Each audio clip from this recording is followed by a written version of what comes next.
Hello, good morning. কেমন আছো তোমরা সবাই? আশা করছি সবাই ভালো আছো, সুস্থ আছো, একদম ফিট আছো। আর আমরাও ভীষণ ভালো আছি। আজকে হচ্ছে সোমবার। সোমবার তো আজকে, সোমবার দিন তারিখ সব ভুলে যাই হোক, জগা খিচুড়ি হয়ে যায়, কারণ বাড়ির থেকে তো বেরোতে পারছি না। তো আজকে একটা সুযোগ পেয়েছি বেরোনোর। উজ্জ্বল সকালবেলা বলেছিল যে একটু কচু শাক খাবে, কারণ ডাক্তার ওকে বলেছিল একটু কচু শাক এই ধরনের জিনিস খেতে, যাতে ওর রক্ত ফক্তগুলো পরিষ্কার থাকে। কচু শাক সবারই খাওয়া ভালো। তো আমরা এখন যাব কচু শাক কাটতে। এই পাশে একদম কাছে মাঠ, তোমরা যারা জানো তারা তো জানোই, দেখেছো, পাশে একদম মাঠ। আর মা এখানে ব্যাগ নিয়ে নিয়েছে, এই যে ব্যাগ, তার সাথে ছুরি। তো চলো তোমাদেরকেও নিয়ে যাই। বাইরে বেরোনোর তো সুযোগ পাই না, আজকে একটুখানি পেয়েছি বাইরে বেরোনোর সুযোগ। আর চারিদিকে আজকে ঝলমলে রোদ উঠেছে, দেখো।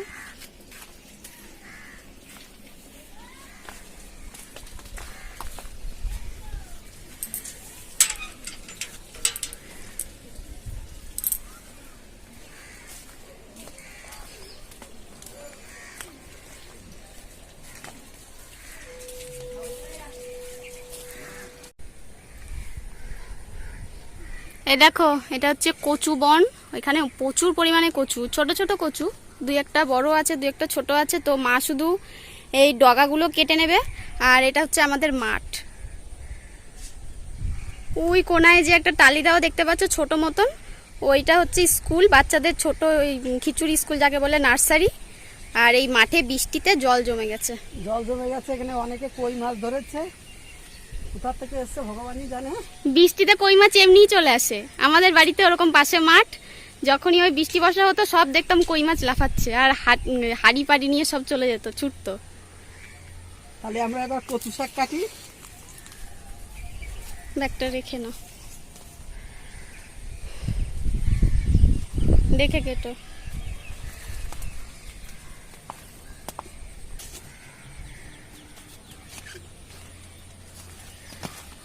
পাতাগুলো ফেলে দেবো।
তো আমাদের ওইখান থেকে কচু শাক খানিকটা নিয়েছে ডাটা, আর মা এবার এখানে চলে এসছে, কেননা বললো এখানের কচুর ডাটাগুলো একটু বড় বড় আছে।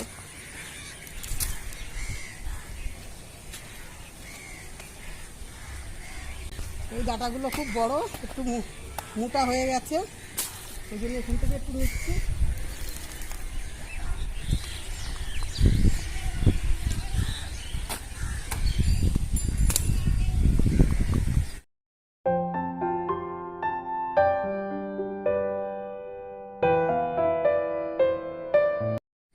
এই দেখো, মায়ের কচু শাক কাটা হয়ে গেছে, এই কটা কেটেছে। হ্যাঁ, এবার ব্যাগে ঢুকাচ্ছি, এইটি হয়ে যাবে, বেশি লাগবে না।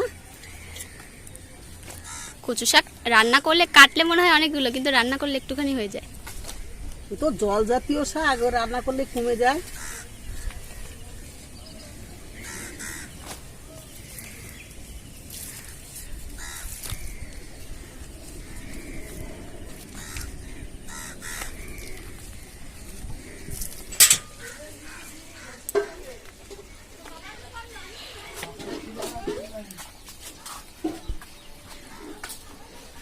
তো আমাদের কচু শাক কেটে আমরা বাড়ি নিয়ে চলে এসেছি। এই যে মা কচু শাক কেটে নিয়ে এসছে, আর পায়ের মধ্যে পুরো নোংরা লেগে গেছে। মাকেও যাবে স্নান করতে।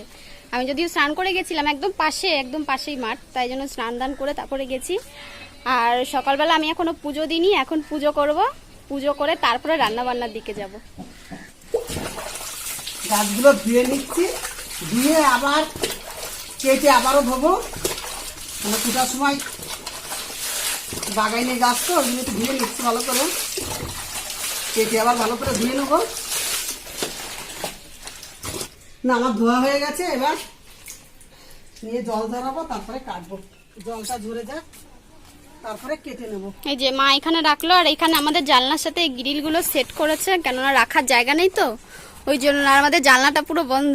ওই যে অস্মিতা ভেতরে বসে রয়েছে ঘরের মধ্যে, দেখতে পাচ্ছ। আর ঘরের কাজেই তো হচ্ছে, ওই জন্য জানলা দরজাগুলো রাখার জায়গা নেই, তাই এখানে এই ওপরে ভালো করে বেঁধে রেখে দিয়েছে, কেননা মেয়ে আবার আসে যদি কোনো কারণে বাই চান্স পড়ে টরে যায়, ওই জন্য ভালো করে বেঁধে তারপরে এখানে রাখা হয়েছে।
তো আমার পুজো দেওয়া কমপ্লিট হয়ে গেছে। আর এই দেখো ছোট্ট গোপাল কালকে দিদি মানে বড়দি মেয়েকে দিয়ে গেছে। আর আমার মেয়ে তো ঠাকুর ঘরে রাখছে না, নিজের কাছে নিয়ে শোয়াচ্ছে, খাওয়াচ্ছে, মানে নিজের মতো যা পারছে তাই করছে। আর এই ঠাকুর ঘরটা হচ্ছে দিদির, তো দিদি যেহেতু এখন চলে গেছে বাড়িতে, তাই ঠাকুর ঘরটা আমাকে দিয়ে গেছে। আর আমি দুটো এই ঠাকুর মন্দির আমার এই পাশাপাশি সেট করে নিয়েছি।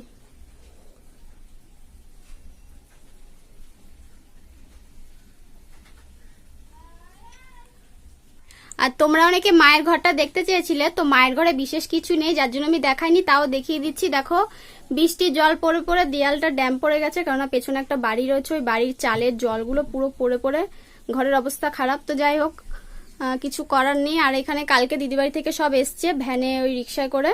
ও উজ্জ্বলের হুইল চেয়ারটা ছিল সেটা দিয়ে গেছে, তারপরে ওখানে টুল রয়েছে টুলটা দিয়ে গেছে, মানে টুকিটাকি দিদির যে জিনিসপত্রগুলো এই বাড়িতে এসে কেনা হয়েছিল সেগুলো দিয়ে গেছে। আর এইখানে হচ্ছে মেশিন, এটা হচ্ছে মেশিনের ওই সেলাই মেশিন, এই ওপরেরটা আমি তুলতে পারছি না, তো এখানে ওপরের যেটা থাকে সেটা এখানে ঢাকনা রয়েছে, আর নিচে মেশিনটা রয়েছে। আর ওর যে বডিটা সেটা রান্নাঘরে রেখে এসেছি। আর এটা হচ্ছে একটা ড্রেসিং টেবিল, এটা মায়ের ঘরেই থাকে, কেননা জায়গা নেই। আর এইখানে মায়ের আয়না রয়েছে, এটা একটা ওই ছোট্ট শোকেস টাইপের। আর এই যে হচ্ছে টিভি, মায়ের টিভি মা দেখে, আমরা কেউ দেখি না, কেননা আমাদের কাছে সময় নেই। আর এখানে পেঁয়াজ, ইঁদুরের উৎপাতে পেঁয়াজ এখানে থাকছে আমাদের, বুঝতে পারছো। আর এখানে কাচের যে বাটি ফাটি যেগুলো থাকে আমাদের গ্লাস, সেইগুলো এখানটায় থাকে। আর এটা হচ্ছে দেখো সেই মেশিনটার বডি, এটা হচ্ছে ফুল বডিটা এই রান্নাঘরে এখানটায় সেট করা হয়েছে, কেননা বৃষ্টির জলে বাইরে রেখেছিল কালকে রাত্রেবেলা সব গুছিয়েছি। আর বাইরে দেখতে পাচ্ছ অলরেডি কাদা হয়ে গেছে, কেননা সকাল থেকে 4-5 বার মুছে মুছে আমার মায়ের অবস্থা খারাপ। আর আমাদের এখানে কালকে স্কুল থেকে কয়েকটা জিনিস দিয়েছে, তো সেগুলো তোমাদেরকে দেখিনি, চলো কি কি দিয়েছে। ঠিক আছে, এই একটা বালতি দিয়েছে, ওই ডাস্টবিন দেখতে পাচ্ছ, সামাজিক ও মানবিক উদ্যোগ, তো এই বালতি দিয়েছে একটা। আর এরকম একটা জলের বোতল দেওয়া হয়েছে, একটা মাস্ক দিয়েছে। আর কি আছে আমি নিজেও জানি না, কালকে মা গিয়ে 3:30টার সময় নিয়ে এসছে। একটা ফিনাইল, ব্লিচিং পাউডার, আর একটা সার্ফ, একটা সাবান। তো এই কটা জিনিস আমাদের দেওয়া হয়েছে, মানে আমাদের নয়, প্রত্যেকটা বাড়ি বাড়ি এগুলো দেওয়া হয়েছে। গিয়ে স্লিপ দিয়ে গেছিলো, গিয়ে নিয়ে আসতে হয়েছে। তো কালকে মা গিয়ে এইগুলো 3:30টার সময় গিয়ে নিয়ে এসছে। সময় লেগেছে, অনেকটা সময় লেগেছে, প্রায় 1 ঘন্টা ওখানে দাঁড়িয়ে ছিল, কেননা ফাঁকা ফাঁকা হয়ে দাঁড়াতে হবে। তো তারপরে প্রায় 4:30টার সময় বাড়ি এসছে। ডাবগুলো মনে হয় নারকেল হয়ে গেছে বলো।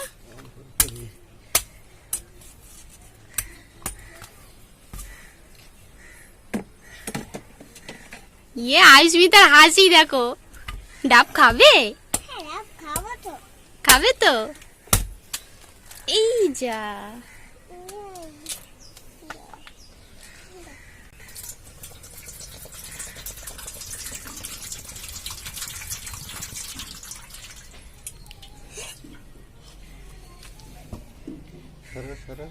সরো আরেকটা আছে, সরো।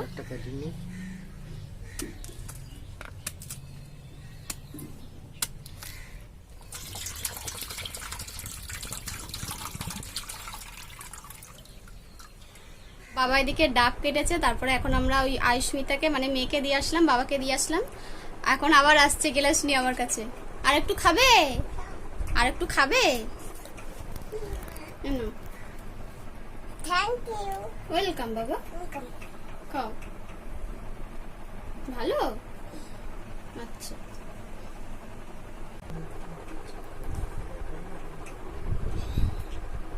আর এই গরমকালে সকাল বলো বা দুপুর বলো, বেশিরভাগ দুপুরে কোনো কাজ করার পর যদি একটুখানি ডাবের জল খাওয়া যায়, পুরো প্রাণ ঠান্ডা, মন ঠান্ডা, শরীর ঠান্ডা, সব ঠান্ডা। আর দিদিভাই থেকে যে জিনিসগুলো দিয়েছে, আরো অনেক জিনিস দিয়ে গেছে। হাঁড়ি রয়েছে 2-3 খানা, তারপরে কড়াই রয়েছে। তারপরে দিদিবাড়ি গিয়ে যে তোমাদেরকে প্রেসার কুকারটা দেখিয়েছিলাম, প্রেসার কুকারটা আমার খুব পছন্দ হয়েছিল। তোমরা একজন ওর লিঙ্কটা চেয়েছিলে, তো লিঙ্কটা দিতে পারিনি, কেননা ওটা গিফটে পাওয়া, তো লিঙ্কটা দিতে পারিনি। তো ওইটা দিয়ে গেছে, ঠাকুর ঘর দিয়ে গেছে, মানে যে অনেক জিনিস দিয়ে গেছে যেগুলো লাগবে না। লাগবে না বলতে কি, যেগুলো এখানে এসে কেনা হয়েছিল। তো দিদিদের বাড়ি যেহেতু কমপ্লিট হয়ে গেছে, এখন বাড়ি চলে গেছে। আর এখানে জল, এত জল হচ্ছে, তারপরে সাপ, অনেক কিছু দেখেছে, সাপ টাপ দেখেছে ঘরের মধ্যে। আর বাচ্চা একটা ছেলে রয়েছে, তো সবাই বুঝতে পারছো মানে থাকাটা খুবই কষ্টকর। ওই জন্য বাড়ি চলে গেছে। আর বাড়ি গিয়ে ভিডিও শ্যুট করছে। তো দিদি চ্যানেলের লিঙ্ক, নাম যারা যারা জানো না তাদেরকে বলে দিচ্ছি, মামনির রান্নাঘর, ডিসক্রিপশনে লিঙ্ক দেওয়া রয়েছে, সেখান থেকে গিয়ে তোমরা প্লিজ চ্যানেলটা সাবস্ক্রাইব করে নিও। আর আশা করি খুব ভালো ভালো ভিডিও দেয়, আশা করি তোমাদের ভালো লাগবে। তো মা এখন গেছে, আবার তোমাদেরকে দেখালাম যে জিনিসগুলো আমাদেরকে দিয়েছে এখান থেকে, স্কুল থেকে দিয়েছে। আর এটা হচ্ছে মেয়ের নার্সারি স্কুল, আর যে স্কুল থেকে ওই জিনিসগুলো দিয়েছে বালতি গামলা, সেটা হচ্ছে বড় স্কুল, মানে 5-এর পর থেকে। আর যেটা এখন মা গেছে, ওটা মেন যে নার্সারি স্কুলে মেয়েকে খিচুড়ি, ডিম এগুলো দিয়ে যায়। তো খিচুড়ি আমরা নিই না, একজন ঠাম্মা আছে, ঠাম্মা খিচুড়িটা নিয়ে যায়। আর ডিমটা কাঁচা ডিম দেয় বলে আমরা কাঁচা ডিমটা নিই। তো এখন তো সব বন্ধ করা রয়েছে। আর এখন ওর জন্য চাল দেওয়া হচ্ছে। মাসে আগেরবারে ক কিলো দিয়েছিল? তো 5 কিলো কি 4 কিলো এরকম দিয়েছিল মাসে। আর এই মাসেও আবার ওরকম দেবে। আর আলু দেবে 2-3 কিলো মতো। তো সেইটাই মা এখন আনতে গেছে। মা এসে স্নান করলো, কেননা ওই জঙ্গলের মধ্যে দিয়ে এসছে, কচু টুচু কেটে এসছি। এসে তারপরে মা বললো যে তাহলে স্নানটা করে আসি, তারপরে পরিষ্কার হয়ে তারপরে যাবো, কারণ স্কুলটাও বেশি দূরে নয়, স্কুলটাও আমাদের বাড়ির পুরো কাছে। তো এসে মা হাত মুখ ধুয়ে জামা কাপড় চেঞ্জ করে নেবে, ব্যাস, তাহলেই হয়ে যাবে। আর ডাবের জল একটুখানি রেখেছি, মা আসলে মাকে দেবো। আর এদিকে উজ্জ্বলবাবু রয়েছে, উজ্জ্বলবাবু বললো তুই খেতে থাকো, তারপরে আমি খাচ্ছি। এই যে স্কুল থেকেই মাত্র এসছে, এই যে আমাদের বাড়ির 2 জন মেয়েকে চাল দিয়েছে। কতটা মা? 4 কেজি চাল দিয়েছে, 2 কেজি করে মাথাপতি, 4 কেজি আলু, 2 কেজি করে মাথাপতি, 600 ডাল, মানে বড় ছেলের মেয়ে আর উজ্জ্বলের মেয়ে, কণিকার মেয়ে আর আমার বড় ছেলের মেয়ে, ওই 300 করে 300 ডাল আছে 600। আর এই আলু দিয়েছে 4 কেজি, চাল দিয়েছে 4 কেজি, মাসে একবার করে দেয়।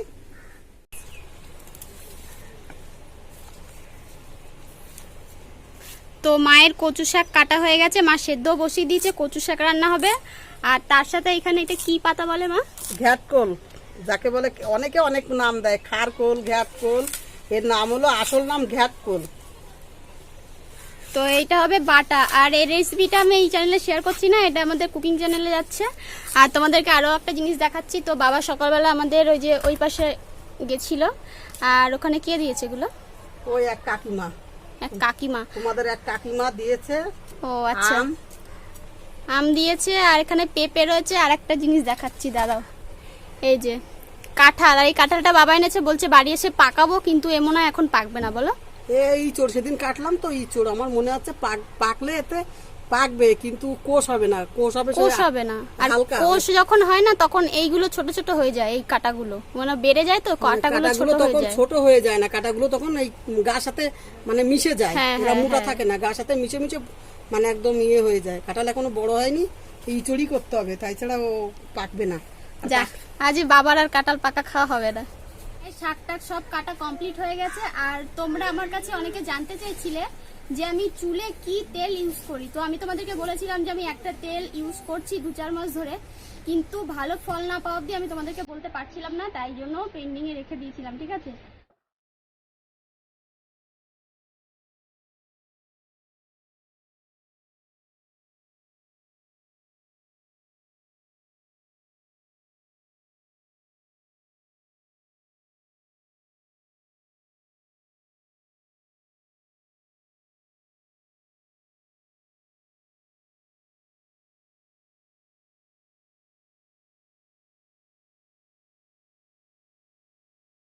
তো এটা হচ্ছে সেই হেয়ার অয়েল কালঞ্জি। আর এই প্রোডাক্টটা আমরা পেয়েছি অরিগ্যানোর তরফ থেকে। তো ভীষণই ভালো ফল পেয়েছি। কালঞ্জি মানে হচ্ছে এটাকে বলে কালো জিরে। তো ছোটবেলায় আমরা আমার মা বেশিরভাগ আমরা দেখতাম পেঁয়াজের রস দিয়ে তেল বানিয়ে দিত, বা নিম পাতার যে থেতো করে ওগুলো দিয়ে তেল বানিয়ে দিত শুকিয়ে। আর কালো জিরেরও তেল আমরা নিতাম।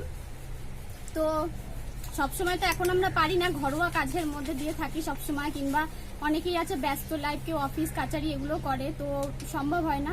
তো এই প্রোডাক্টটা তাদের পক্ষে ভীষণ ভালো। আমি তো বেশ উপকার পেয়েছি, চুল পড়া বন্ধ হয়েছে, প্লাস আমার মাথায় প্রচন্ড খুশকি ছিল, খুশকি চলে গেছে। আর তারপরে আমাদের এখানে গঙ্গার জল, তোমরা তো সবাই জানো যে জলটা একদমই বাজে, তো সেক্ষেত্রে আমার কোনো অসুবিধা হচ্ছে না, বেশ ভালো। তো এই তেলটা ইউজ করার ওই স্নান করার 4-5 ঘন্টা আগে ইউজ করা যায়, কিংবা আগের দিন রাত্রেবেলা তুমি যদি মেখে ঘুমিয়ে পড়ো, চিটচিট ভাব নেই, কোনো অসুবিধা নেই, ঘুমিয়ে পড়লে পরের দিন সকালে উঠে ওয়াশ করে নেবে। তো ভীষণই ভালো। তো মায়েরও ইদানিং চুল উঠছে, তো আমি বললাম যে তাহলে চলো আজকে তোমাকে অয়েলটা মাখিয়ে দিই, দেখো তোমার কিরকম লাগে, ওই জন্য বসেছি। আর মায়ের চুলগুলোর দিকে সাদা সাদা হয়ে গেছে, একটু একটু কালকে কালার করে দেবো, মেহেন্দি করে দেবো। দোকান দিয়ে বলে ওই যে মেহেন্দি আনিয়েছি, আর কালকে ওটা মাখিয়ে দেবো। আর এই তেলটা না একটু গাঢ় গাঢ় হবে, ঠিক আছে, খুব একটা বেশি গাঢ় নয়, কিন্তু একটু গাঢ়, আর কোনো স্টিকি ভাব নেই, ভীষণই ভালো। আর এর লিঙ্কটা আমি ডেসক্রিপশনে দিয়ে দেবো, তোমরা গিয়ে সেখান থেকে দেখে নিতে পারো। এর গন্ধটাও ভালো, খুব বাজে গন্ধ না, কালো জিরের গন্ধ। আমার যখন মেয়ে ছোট ছিল তখন মা ওই কালো জিরে বেটে তার তেল করে দিয়েছিল খাওয়ার জন্য ঘি দিয়ে, তো সেম সেরকম একটা গন্ধ পাচ্ছি। আমি তো বলেই ফেলি যে এটা দিয়ে কোনদিন দেখবে ভাতই খেয়ে নেবো। ঘি ভেজে, ওই কালো জিরে ভেজে ঘি দিয়ে খেতে খুব টেস্টি, আর ওটা সব উপকারী খুব।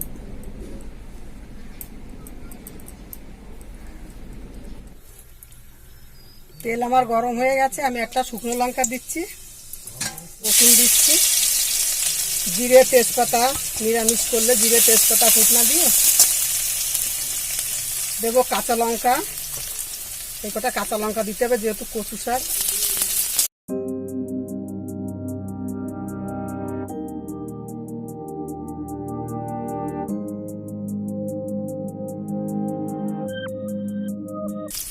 কচুটাকে আমি সিদ্ধ বসিয়েছিলাম, দেখো সিদ্ধ হয়ে একদম কাদা হয়ে গেছে। একটু জল, একটু নুন দিয়ে বসিয়ে দিছিলাম।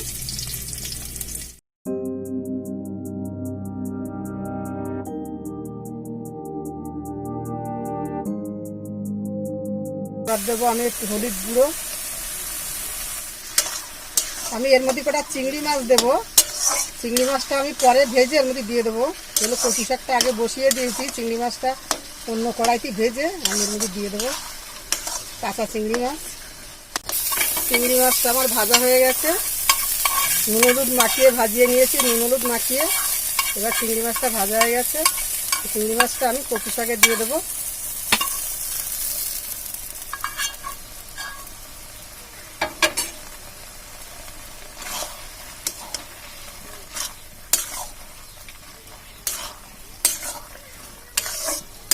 চামচ চিনি দিয়ে দিলাম, কচু শাক তো একটু চিনি না দিলে ভালো লাগবে না। একটু জিরের গুঁড়িও দিয়ে দিলাম। এবার একদম নাড়িয়ে চেড়ে শুকিয়ে যাবে যখন, তখন নামিয়ে নেবো, আর কিচ্ছু দেবো না এতে। আর শুধু নুনটা হয়েছে নাকি একবার দেখে নিতে হবে, কারণ নুনটা তো সিদ্ধর সময় দিয়েছি, আর দিইনি। পুরো আটা আটা হয়ে যাবে, এটাকে লাড়তে লাড়তে লাড়তে লাড়তে পুরো এরকম জল জল থাকবে না, পুরো শুকিয়ে আটার মতন হয়ে যাবে, তখন একে নামিয়ে নিতে হবে। রান্না বান্না কমপ্লিট হয়ে গেছে, খাওয়া দাওয়া কমপ্লিট হয়ে গেছে। আর যে পরিমাণে রোদ উঠেছে, বিভৎস পরিমাণে গরম, মানে ধারণা করা যায় না। মানে বৃষ্টি হলে যেরকম ঠান্ডা তো হয় না, বৃষ্টি হলেও মনে হয় গরম থাকে। ও আচ্ছা, পোকা উঠে গেছে গাছে।